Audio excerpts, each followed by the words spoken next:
વિકાસ, પ્રગતિ અને પવિત્રતા. દીપમાલા ન્યૂઝ.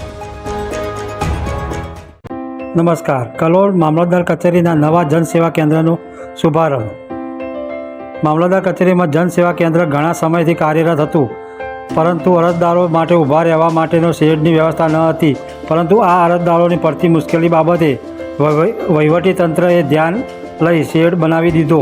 ત્યારબાદ ઉનાળાની સખત ગરમીમાં અરજદારોને ગરમીથી બચવા કુલરની પણ વ્યવસ્થા કરી. પરંતુ અત્યારે હાલ વહીવટીતંત્રએ એટીવીટીમાં એટલે કે જનસેવામાં કામ માટે આવનાર અરજદારો કોઈપણ જાતની તકલીફ ના પડે તે માટે એક મોટો હોલ બનાવવામાં આવ્યો અને આ હોલમાં અરજદારોને ગરમીથી રાહત માટે આ હોલમાં 6 એસી લગાવવામાં આવ્યા છે.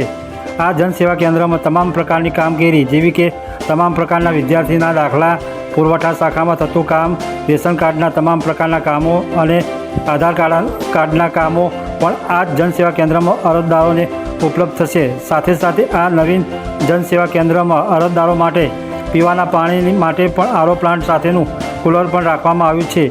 અરજદારોને બેસવા માટેની વ્યવસ્થા ભાગરૂપે બાકડાઓની પણ સુંદર વ્યવસ્થા રાખવામાં આવેલ છે. આમ આ કલોલ મામલતદાર કચેરીમાં અદ્યતન સુવિધા સાથેનું જનસેવા કેન્દ્રનો શુભારંભ થઈ ગયો છે, જેથી આવનાર અરજદારોમાં એક ખુશાલીની ઝલક જોવા મળી રહી છે. દીપમાલા ન્યૂઝ,